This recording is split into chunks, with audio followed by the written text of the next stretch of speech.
National anthem Vande Mataram को लेकर बहस के बीच बॉलीवुड की लेजेंडरी एक्ट्रेस शर्मिला टैगोर के एक स्टेटमेंट ने नया विवाद खड़ा कर दिया है। शर्मिला टैगोर ने इस गीत के अंदर कुछ पैराग्राफ में हिंदू देवी देवताओं का जिक्र करते हुए कहा था कि सभी धर्मों के लोगों को साथ लेकर चलने के लिए शुरुआती 2 पैराग्राफ तक रहना बेहतर हो सकता है। ऐसे में उनके इस स्टेटमेंट के बाद उन्हें हर तरफ से बैकलैश देखने को मिल रही है। हाल ही में एक मीडिया हाउस को दिए गए एक इंटरव्यू में शर्मिला टैगोर ने वंदे मातरम की एक धार्मिक लाइन पर अपनी राय रखी है। उन्होंने कहा कि जो लोग एक ही ईश्वर में विश्वास करते हैं उनके लिए इस गीत के कुछ वर्ड्स को गाना सिंपल नहीं हो सकता। शर्मिला के मुताबिक वंदे मातरम के कुछ हिस्सों में काली और दुर्गा जैसी देवियों का मेंशन किया गया है। ऐसे में अगर देश के अलग अलग धार्मिक कम्युनिटी को साथ लेकर चलना है तो गीत के शुरुआती 2 स्टैंजा ज्यादा सही हैं और इसके अलावा बाकी सब चेंज होना चाहिए। आपको बता दें कि इस इंटरव्यू में जो भी बातें कही गई हैं वो बेगम आयशा सुल्ताना ने कही हैं, जो कि शादी से पहले शर्मिला टैगोर थी। लेकिन आपको ये बात जानकर काफी हैरानी होगी कि ये रविंद्रनाथ टैगोर की वंशज हैं। जी हाँ, रविंद्रनाथ टैगोर वही हैं जिन्होंने 1896 में कांग्रेस सेशन में वंदे मातरम गाया था। रविंद्रनाथ टैगोर ने ही वंदे मातरम की धुन भी बनाई थी, लेकिन अब उनकी ही वंशज बेगम आयशा सुल्ताना का ये कहना है कि पूरा वंदे मातरम नहीं गाया जाना चाहिए, क्योंकि बहुत से लोग कई देवताओं में विश्वास नहीं करते हैं। ऐसे में ये कहना गलत नहीं होगा कि कन्वर्ट होने के बाद ये टैगोर परिवार के लिए कितनी शर्म की बात है। हालांकि इसी बीच शर्मिला टैगोर की बेटी सबा पटौदी का भी एक वीडियो सोशल मीडिया पर तेजी से वायरल हो रहा है, जिसमें वो खुद इस बात को बता रही हैं कि मेरी मां शर्मिला टैगोर ने इस्लाम अपना लिया है, हमें भी इस्लाम के रास्ते पर चलने के लिए मोटिवेट किया। मेरा धर्म इस्लाम है और मैं इससे स्पिरिचुअली काफी कनेक्टेड फील करती हूँ।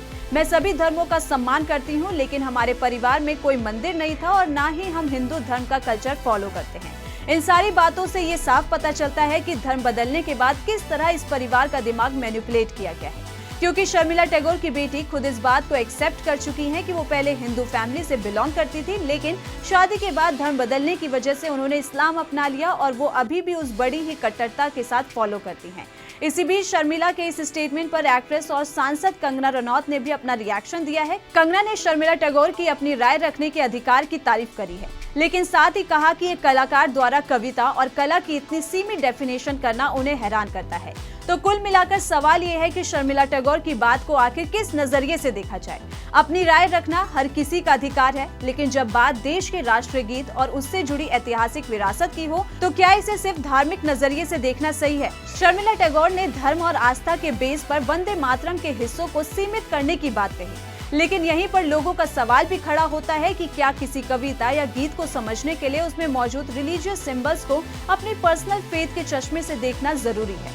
और सबसे बड़ा सवाल ये कि अगर वंदे मातरम को उसके लिटरेरी और हिस्टोरिकल कॉन्टेक्स्ट से हटाकर सिर्फ धार्मिक पहचान से जोड़ा जाएगा तो क्या हम उस विरासत के साथ न्याय कर पाएंगे जिसने आजादी की लड़ाई में करोड़ों लोगों को इंस्पायर किया था? कंगना रनौत ने भी इसी बात पर सवाल उठाया है कि एक कलाकार अगर कविता और कला की परिभाषा को इतना सीमित कर दे तो ये वाकई हैरान करने वाली बात है। वहीं अब शर्मिला टैगोर की सोच सही है या गलत फैसला जनता करेगी, लेकिन बहस सिर्फ इतनी होनी चाहिए कि वंदे मातरम को धर्म के चश्मे से देखा जाए या फिर देश की हिस्टोरिकल और कल्चरल हेरिटेज के तौर पर। आपको इस पर क्या लगता है? कमेंट सेक्शन में अपनी राय जरूर दीजिएगा और वीडियो पसंद आई हो तो लाइक करें, शेयर करें और चैनल को सब्सक्राइब करना ना भूलें।